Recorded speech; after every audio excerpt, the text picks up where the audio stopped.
नमस्कार, मी विजय जगताप. नरे येथील Jadhavar group of इन्स्टिट्यूटच्या वतीनं 2 दिवसीय युवा संसदेचं आयोजन करण्यात आलं होतं. यावेळी आदर्श आमदार, आदर्श खासदार, नगरसेवक, सरपंच आदी पुरस्कार देण्यात आले. या युवा संसदेच्या उद्घाटनाच्या सत्राचे विशेष वृत्त पुणे दर्पणच्या आजच्या भागात आपण पाहणार आहोत. नरे येथील जाधवर ग्रुप ऑफ इन्स्टिट्यूटच्या doctor Sudhakarrao Jadhavar social and education ट्रस्टतर्फे 5व्या युवा संसदेचं आयोजन संस्थेच्या सभागृहात करण्यात आलं. यावेळी खासदार विनय सहस्त्रबुद्धे, संस्थेचे अध्यक्ष प्राचार्य डॉक्टर सुधाकरराव जाधवर, उपाध्यक्ष व युवा संसदेचे अध्यक्ष ॲडव्होकेट शार्दूल जाधवर, खजिनदार सुरेखा जाधवर आदी उपस्थित होते. उद्घाटन सोहळ्यादरम्यान खासदार गजानन कीर्तीकर, डॉक्टर श्रीकांत शिंदे, हेमंत पाटील, आमदार राहुल कुल, पत्रकार महेश म्हात्रे, नगरसेवक प्रशांत जगताप, युवा क्षेत्रात रमणप्रीत यांना आदर्श खासदार, आमदार, नगरसेवक, पत्रकार, युवा पुरस्कार प्रदान करण्यात आले. शाल, श्रीफळ, पुष्पगुच्छ, मानचिन्ह, मानपत्र आणि पुणेरी पगडे असं या पुरस्कारांचं स्वरूप होतं. नेहरू युवा केंद्र, Savitribai Phule Pune Vidyapeeth, commonwealth youth council, lions club of international यांच्या सहकार्याने ही संसद होत आहे. महाराष्ट्र व गोवा येथील विद्यार्थी संसदेत सहभागी झाले आहेत. तर पुणे, सोलापूर, सांगली, कोल्हापूर, मुंबई, कोकण यासह मराठवाडा या भागातून 2000हून अधिक विद्यार्थी संसदेकरता पुण्यात आले होते. यंदा संसदेच्या कार्यकारिणीचे अध्यक्ष माजी मंत्री एकनाथ खडसे हे आहेत, तर सुषमा अंधारे, राजेश पांडे, राहुल कराड, रवींद्र आंबेकर, प्राचार्य डॉक्टर सुधाकरराव जाधवर हे देखील संसदेच्या कार्यकारिणीमध्ये आहेत. मानचिन्ह आणि मानपत्र देऊन व्यासपीठावर सन्मान संपन्न होत आहे. माननीय श्री राहुल कुल यांचा आदर्श आमदार पुरस्कार. सर्वांनी जोरदार टाळ्या वाजवायच्या आहेत. खरं तर घरचाच राजकीय वारसा असताना त्या वारसाला आणि उंचावर घेऊन जाण्याचं कार्य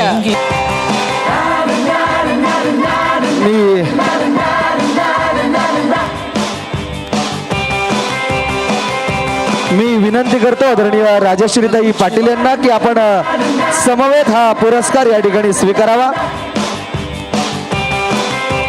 पुणेरी वस्त्र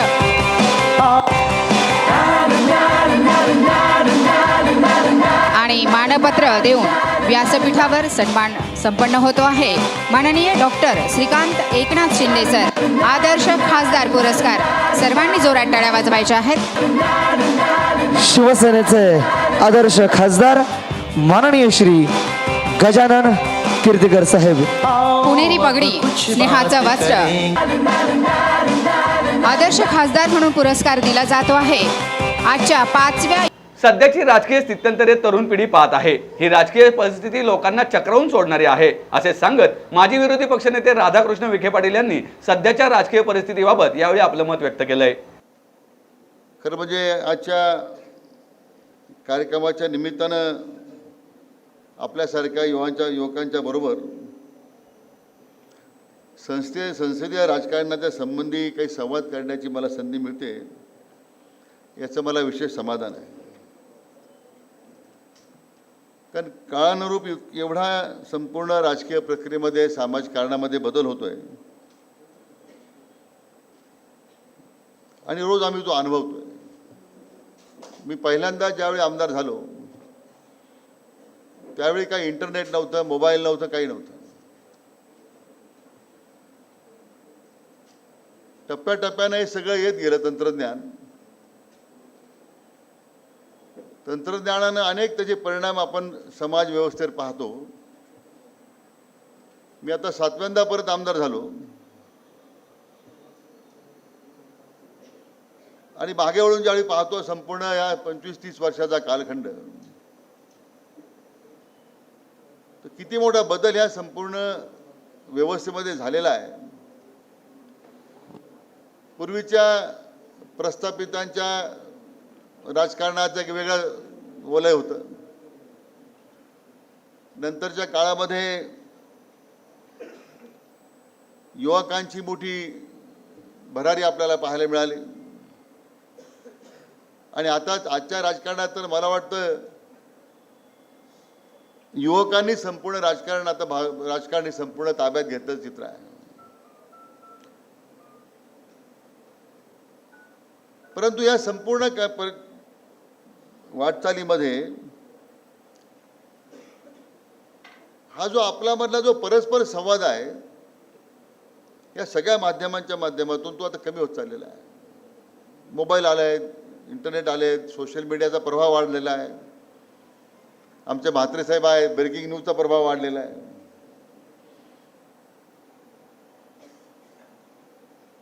आणि अशा पार्श्वभूमीवर आज अशा प्रकारची युवा सांसद भरवणं आणि युवकांनी त्यासाठी उपस्थित राहणं ही सुद्धा माझ्या दृष्टीने एक फार मोठी उपलब्धी आहे. कारण राजकारणाकडे पाहण्याचा दृष्टिकोन हा आजच्या तरुणांच्या मध्ये एक वेगळा मला पाहायला मिळतो. आपण शहरात वावरतो त्यावेळी त्याचे वेगळे प्रतिबिंब पाहतोय, कारण त्या व्यवस्था त्याच्यावर परिणाम करत राहतात. शहरामध्ये महापालिकेच्या नगरपालिकेचे राजकारणाचे परिणाम लोकांना पाहायला मिळतात. राज्य पातळीवर विधानसभेचं देश पातळीवर लोकसभेचे परिणाम पाहायला मिळतात. लोकसभेच्या विधानसभेमध्ये होणाऱ्या ज्या हाणामाऱ्या आहेत त्या आपण पाहतो. त्याचा होणारा समाज जीवनावर परिणाम आहे. आणि हे सगळं बदललं पाहिजे अशी सातत्याने युवकांच्या मनामध्ये इच्छा असते.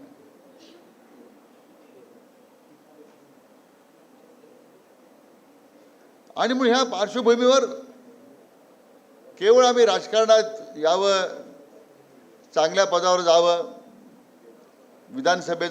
विधानसभेमध्ये निवडून जावं, लोकसभेमध्ये निवडून जावं, एवढीच फक्त भूमिका असता उपयोगी नाही. आज एकूणच चळवळीच्या दिशा बदललेल्या आहेत. आज वेगवेगळ्या प्रश्नामध्ये आमचा ज्यावेळी विद्यार्थी युवक वैचारिक संघर्ष करता रस्त्यावर उतरतो, त्यातून एक त्या देशाची जी पॉलिटिकल स्कायलाईन म्हणतो आपण ज्याला म्हणतो ती बदलण्याचा प्रयत्न करतो. मला वाटतं देशाच्या आपण 70वा प्रजासत्ताक दिन परवा साजरा केला.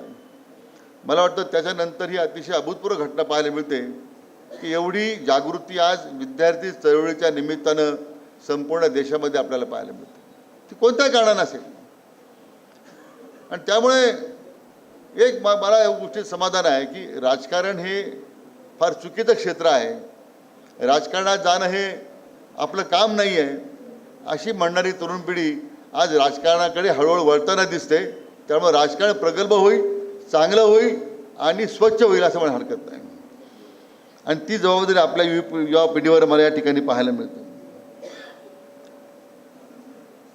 पण आपण सगळे भावनिक आहोत. भावनिक मुद्द्यावर आपण सगळे एकत्र येतो आणि मूळ प्रश्नाला आपण त्या ठिकाणी आपण विसरतो. या बाबतीमध्ये खऱ्या अर्थानं आपल्या युवकांनी त्याच्यामध्ये अधिक लक्ष देण्याची गरज आहे. मी आता जे चित्र पाहतो महाराष्ट्रातलं की जी आपली तरुणी आहे, एका बाजूला आता तानाजी पिक्चर आता आलेला आहे. अतिशय भारावून आपली सगळी मंडळी तानाजी पिक्चर पाहतो. मग तानाजी मालुसरेच आपल्यात आता अवतरलेल्या या आविर्भावने आपण थिएटरच्या बाहेर येतो. पण ही जी उर्मी आपल्यामध्ये निर्माण होते त्याला सुद्धा मला असं वाटतं की एक वेगळी ऊर्जा देऊन जाते, आपल्याला काम करण्याची ऊर्जा देते. मी दुष्काळी गावांमध्ये ज्यावेळी गेलो, आमिर खानने मला बोलावलं की आपण पाणी फाउंडेशनचं काय काम चाललं ते आपण पाहूया. मला असं वाटलं नट हे काय करत असलं पाहिजे. मी अनेक गावांमध्ये आमिर खानच्या बरोबर गेलो. आमिर खान माझा होता नाही आहे, पण त्या पाणी फाउंडेशनच्या निमित्तानं जी चेतना त्यांनी त्या गावातल्या दुष्काळी भागातल्या तरुणांमध्ये निर्माण केली, गाव दुष्काळमुक्त करण्याची भूमिका तरुणांनी पुढे येऊन ती भूमिका स्वीकारली. त्याच्यामध्ये जी ऊर्जा निर्माण करण्याचा प्रयत्न अशा प्रकारच्या काही मंडळींनी पुढे आणून करण्याचा प्रयत्न केला. संजय शिंदेसारखा आपला जो नट आहे, सयाजी शिंदेसारखा, मी सयाजीला विचारलं की तुम्ही हे कसं काय करता की ज्या पद्धतीनं त्यांनी वृक्षारोपणाचं काम संपूर्ण राज्यामध्ये वृक्ष मंदिर उभं करण्याचा प्रयत्न आहे. मी मंदिर हा मुद्दाम शब्द वापरला. तो स्वाध्याय परिवाराचे प्रमुख स्वर्गीय पांडुरंग शास्त्री आठवलेंनी ती खरं वृक्षमंदिराची कल्पना पुढे आणली होती. पण त्याच कल्पनेतून मला वाटतं की सयाजी शिंदेसारखा एक नट ज्यावेळी लोकांना प्रोत्साहन देतो, तरुणांमध्ये तशा प्रकारची भूमिका तयार करतो, मला असं वाटतं की ही ऊर्जा जी या अशा वेगवेगळ्या कामातून आपल्याला मिळत राहते. त्यामुळे आजचा तरुण वेगळ्या विचारानं घडतोय. विकासात्मक दृष्टी ठेवून तो पुढे जाण्याचा प्रयत्न करतोय. मला काही बदल करायचे आहेत ही भूमिका घेऊन तो प्रयत्न करतोय. महाराष्ट्रात जर आपण राजकारणाचा विचार केला, थेट सरपंचाची ज्यावेळी निवड आता ग्रामपंचायतीमधून काढण्याचा प्रश्न निर्माण झाला, जेव्हा निर्णय झाला, नगराध्यक्ष लोकांमधून निवडून आणण्याचा प्रयत्न त्या ठिकाणी निर्णय झाला. महाराष्ट्राची पॉलिटिकल लँडस्केपच इतका बदलून गेलेला आहे की त्यामध्ये जुना आणि नवीन, प्रस्थापित विरुद्ध सामान्य लोकांच्या मध्ये एक वेगळा संघर्ष पाहायला मिळाला. तो निर्णय चुकीचा बरोबर या वादात मी जाणार नाही, पण त्यातून या अशा निर्णयामुळं नवीन पिढीला पुढे येण्याची उमेद मिळाली. राजकारणामध्ये त्यातून एक टप्पा म्हणून, पहिला टप्पा म्हणून त्या गाव पातळीवर नगरपालिकेत काम करून मग उद्या विधानसभेमध्ये जाण्याचा, संसदेत जाण्याचा त्यांना एक प्रकारचा अनुभव मिळाला, आत्मविश्वास त्यांना मिळाला.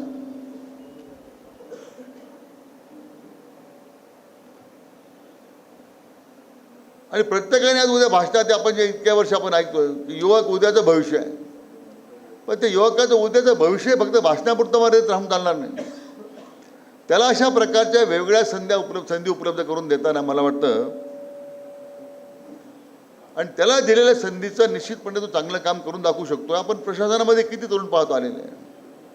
भारतीय प्रशासन सेवेमध्ये असतील, भारतीय पोलीस सेवेमध्ये असतील, राजकारणात असतील. आता डॉक्टर श्रीकांत शिंदे आहेत, एक तरुण खासदार आहे.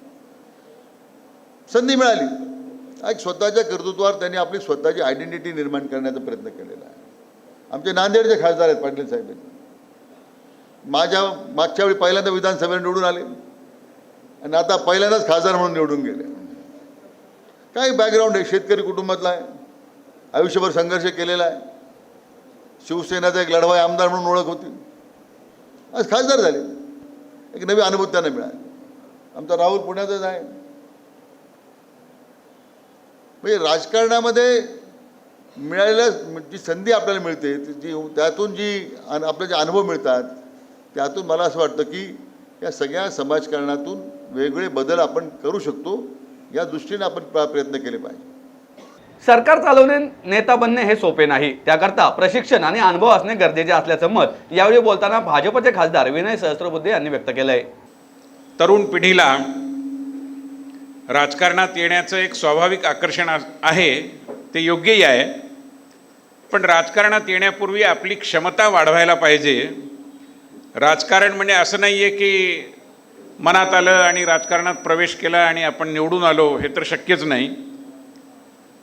आणि त्यामुळे राजकारणात येण्यासाठी देखील एक नेतृत्व गुणांची साधना करावी लागते. एक हिंदीमधले कवी होते फार मोठे, शैल चतुर्वेदी म्हणून. त्यांची एक कविता खूप प्रसिद्ध आहे. त्या कवितेमध्ये त्यांनी असं म्हटलं कि नए नए मंत्री बने एक सज्जन जब पहली बार सरकारी कार में बैठे. आणि पूर्वी सरकारी कारला लाल दिवा असायचा, आता तो नाही आहे. तर थोडं त्यांना बरं वाटलं होतं आणि त्यामुळे जब पहली बार वो सरकारी कार में बैठे नए नए मंत्री, तब उन्होंने ड्राइवर को कहा कि बेटा आज कार मैं चलाऊंगा. तो ड्राइवर बेचारा डर का मारा विनम्रता से बोला तो हुजूर मैं उतर जाऊंगा. मंत्री जी ने कहा भला क्यों? तो ड्राइवर ने कहा क्योंकि महोदय ये कार है, सरकार नहीं जो भगवान भरोसे चल सकती है. सरकार चालवायला काही गुणसंपदा लागत नाही, कार चालवायला लायसन्स लागतं. अशी एक धारणा आपल्या समाजामध्ये आहे. मान्य विखे पाटील, मान्य गजाननराव कीर्तीकर आणि आता तरुण खासदार म्हणूनही ज्यांचा 5-6 वर्ष अनुभव मिळाला आहे असे डॉक्टर श्रीकांत शिंदे हे तुम्हाला सांगतील की सरकार चालवणं, नेता बनणं, सत्तेमध्ये जाणं, खासदार आमदार अशा पदांवरती निवडून येणं आणि काम करणं हे वाटतं तेवढं सोपं नाही. त्याच्याकरता प्रशिक्षणाची खूप गरज असते आणि त्या प्रशिक्षणामध्ये तुम्हाला वेगवेगळ्या प्रकारच्या क्षमता आपल्यामध्ये निर्माण कराव्या लागतात. आणि या क्षमता निर्माण करणं आणि त्या क्षमतांच्या बद्दलची जाणीव मनामध्ये उत्पन्न करणं, यासाठी अशा प्रकारचे हे जे उपक्रम आहेत युवा संसदेसारखे, मला असं वाटतं की त्याचं खूप मोठं महत्त्व आहे. या क्षमतांची जर यादीच करायची झाली तर चांगलं बोलता आलं पाहिजे, चांगलं वक्तृत्व असलं पाहिजे. आणि वक्तृत्व हे केवळ अभ्यास, हे केवळ चांगली शैली याच्या आधारावर ठरत नाही, तर कोणते मुद्दे तुम्ही मांडता आणि किती चपखलपणे आणि किती कमीत कमी वेळेमध्ये मांडता. मनोजजी इथे आहेत, पण पत्रकारांबद्दल आमची नेहमी एक तक्रार असते आणि माझी खात्री आहे गजाननराव कीर्तीकर वगैरे मंडळी माझ्याशी सहमत होतील की कीर्तीकर साहेब किंवा अशी अनेक मंडळी आहेत, अनुभवी मंडळी आहेत, अनेक वर्ष विधानमंडळात होते, आता संसदेत आहेत, की ही लोक ज्यावेळी खूप अभ्यास करून वाद प्रतिवाद, मुद्दे, आकडेवारी, परदेशातली उदाहरणं असं सगळं घेऊन एक 8-10 मिनटं भाषण करतात. संसदेमध्ये 8-10 मिनटं भाषण करायला मिळणं म्हणजे खूप नशीब आहे असं मानलं जातं. विखे पाटील माझ्याशी सहमत होतील, संसदेत काय, विधिमंडळात काय, कुठेही सलगपणे 10 मिनटं भाषण करता येणं, व्यत्यय वगैरे कुणाचा येऊ न देता, याला सुद्धा खूप नशीब लागतं. पण असं 10 मिनटं भाषण समजा उत्तम आमच्या गजाभाऊ कीर्तीकरांनी केलं संसदेमध्ये कुठल्याही विषयावर, तर वर्तमानपत्र त्याची ओळही छापत नाही. पण समजा कोणी सदनाच्या वेलमध्ये घुसला, कागदाचा बोळा फेकून मारला, पूर्वी आमचे जांबुवंतराव धोटे होते, त्यांनी माईक फेकून मारला होता, असं काही नाट्यपूर्ण झालं की 8 कॉलम ब्रेकिंग न्यूज होते की सदनामध्ये असंतोषाचा उद्रेक. मग काय होतं की अनेक चांगल्या चांगल्या खासदारांना, आमदारांना मोह होतो की आपण असं केलं तरच प्रसिद्धी मिळेल, कारण चांगलं विधायक रचनात्मक केलं तर प्रसिद्धी मिळणार नाही, अशी एक धारणा निर्माण होते आहे. आणि म्हणून या धारणेच्या सगळ्या जगामध्ये आता प्रसारमाध्यमांची आपली कंपल्शन्स असतात, मी त्यांना दोष देत नाही आहे, पण चांगल्या रचनात्मक, विधायक, सकारात्मक प्रवृत्तींनी केलेल्या कामाला दरवेळीच प्रसिद्धी मिळेल असं नाही. त्यामुळे आपल्याला जर असं वाटत असेल की आज 2 कार्यक्रम करावे, उद्या 4 कॉलम बातमी येईल, तर तशी काही येणार नाही. मला नाही वाटत या संसदेची सुद्धा काही फार मोठी बातमी वगैरे येईल, कारण याच्यात तसं खळबळजनक काही नाही आहे. हा एक रचनात्मक प्रयोग आहे. आणि त्यामुळे हा सुद्धा आपल्याला एक विवेक ठेवावा लागतो की आपल्याला एकाच वेळी चांगलं कामही करायचं आहे, प्रसिद्धीच्या प्रकाशझोतातही यायचं आहे, कारण चांगलं काम लोकांपर्यंत पोचलं पाहिजे. आज बरेचदा असं होतं की जे चांगलं आहे किंवा जी लोक चांगली आहेत ती चांगली दिसत नाहीत, आणि जी ती चांगली दिसतात ती बरेचदा चांगली असत नाहीत. आणि हे चांगलं असणं आणि दिसणं याच्यामध्ये जे एक अंतर निर्माण झालं आहे, वेगवेगळ्या कारणांमुळे निर्माण झालं आहे. सोशल मीडिया, आपली विचार करण्याची पद्धत, पी हळद आणि हो गोरी अशी आपल्याला लागलेली सवय, इन्स्टंट सगळं पाहिजे, कमीत कमी वेळात पाहिजे, यामुळे आपल्या समाज जीवनातल्या धारणा बदलत चालल्या आहेत. आणि त्यामुळे तुमच्यासारखी जी मुलं रचनात्मक, विधायक, सकारात्मक, समाजाच्या व्यापक हिताचा असा दृष्टिकोन घेऊन राजकारणामध्ये येऊ इच्छितात, त्यांना माझी विनंती आहे की तुमच्यातलं जे सत्वगुण आहे ते तितक्याच प्रकर्षाने, प्रखरतेने, प्रभावीपणाने लोकांसमोर यावं, यासाठी देखील आपल्याला मेहनत करावी लागेल. आणि त्या दृष्टीने हा युवा संसदेचा जो उपक्रम आहे तो अतिशय महत्त्वाचा आहे. मी केवळ एकच वाक्य म्हणेन की आपण खूप मोठी स्वप्न घेऊन, सध्याचं जग ॲस्पिरेशनल इंडियाचं आहे, एक आकांक्षावान भारत आपल्याला सगळीकडे उदयाला आलेला दिसतोय, आणि वेगवेगळ्या विकास योजनांचा लाभ घेण्याकरता तत्पर असलेला समाजही आपल्याला दिसतो आहे. आणि यामुळे एक सुशासन आणि विकासाच्या दिशेने आपला देश चाललेला असताना ही जी आकांक्षावान भारताची पिढी माझ्यासमोर बसलेली आहे, तिला मी एवढंच सांगेन की आयुष्यात आपण कुठलीही जबाबदारी पार पाडा, राजकारणात या, समाजकारणात या, नाहीतर शिक्षणाच्या क्षेत्रात जा किंवा काहीही करा, एक प्रश्न मला असं वाटतं की आपण मधून विचारला पाहिजे, जो मी या फळ्यावरही लिहिला मगा, की weather I am making any difference, माझ्या असण्यामुळे काही फरक पडतोय का, म्हणजे अर्थातच चांगला फरक. Whether I am making any difference, if not why, and if yes how, या प्रश्नांची उत्तरं जर आपल्याला देता आली तर मला असं वाटतं की राजकारणामध्ये आपला प्रभाव निर्माण करणं आपल्याला अवघड जाणार नाही. आपल्या सगळ्यांना माझ्या मनपूर्वक शुभेच्छा आणि संयोजकांच्याबद्दल माझे आभार. शिवसेना ही काँग्रेस आणि राष्ट्रवादी सोबत असे कधी घडले नव्हते. राजकारणात काहीही होऊ शकते, त्यामुळे अशा परिस्थितीचा अभ्यास देखील विद्यार्थ्यांनी करायला हवा, असं यावेळी बोलताना खासदार गजानन कीर्तीकर यांनी सांगितलंय. राजकारणामध्ये गेल्यानंतर सगळ्यांनाच काय आमदार खासदार नगरसेवक होता येईल असं नाही, परंतु कार्यकर्त्याचा जो फौजफाटा आहे, पदाधिकारी आहेत, राजकीय प्रगल्भता जी लागते ती आहे आणि एक प्रकारचं धैर्य प्राप्त होतं. समाजामध्ये सर्वसाधारण माणसं वावरतात आणि राजकीय पक्षाशी निगडीत असणारा कार्यकर्ता पदाधिकारी वावरतो, ह्याच्यामध्ये समाजात फरक दिसतो. त्याच्या चालीरीतीमध्ये, त्याच्या बोलण्यामध्ये, त्याच्यामध्ये असणाऱ्या कॉन्फिडन्समुळे तो उठून दिसतो. आणि हे सगळं मिळत असताना त्या पक्षामध्ये तुम्हाला मान सन्मान मिळतो, तुम्हाला चांगल्या पद्धतीचं पाठिंबा मिळतो. निवडून आलेला उमेदवार तुम्ही जो प्रयत्न केला आहे तो तुमच्या मागे ठामपणे उभा राहतो. ह्या सगळ्या गोष्टी तुम्हाला मिळतात आणि ह्या तुम्ही केलेल्या कार्याची पावती म्हणून तुमच्यापर्यंत येतात आणि त्या दृष्टीने तुम्हाला राजकारणाकडे दुर्लक्ष करून चालणार नाही. शिक्षणाकडे तर नाहीच नाही, परंतु जे काय घडामोडी चालल्या आहेत, जे काय पक्ष आहेत, ज्यांची काही धोरणं आहेत ती तुम्हाला जवळून घ्यायला पाहायला मिळाली पाहिजे. आता बघा, महाराष्ट्रामध्ये राहुलने उल्लेख केला, घडामोड घडली, कधी नाही ते आयुष्यात पाहायला मिळाली, आपण पण ऐकली.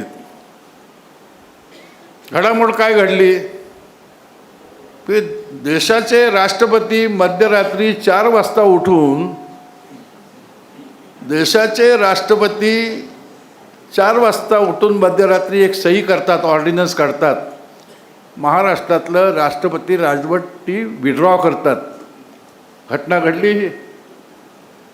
असं काय अकल्पित झालं, असं काय नॅशनल संकट होतं, राष्ट्रीय संकट होतं की राष्ट्रपतींना 4 वाजता उठून सही घ्यावी लागली. आपले राज्यपाल त्यांनी सकाळी 5 वाजता राष्ट्रपती राजवट हटवल्याची घोषणा केली आणि त्याच्यानंतर 3 तासाने 8 वाजता त्या ठिकाणी मुख्यमंत्री आणि उपमुख्यमंत्र्यांचं इन्स्टॉलेशन केलं. हे अघटित झालं, देशामध्ये कुठेच झालं नाही. त्याच्यानंतर आता सरकार आलं 3 पक्षाचं आणि ते 3 पक्षाचं सरकार आलं, साहजिकच भाजपच्या वगळून आलं. म्हणजे ही सुद्धा अघटित घटना आहे.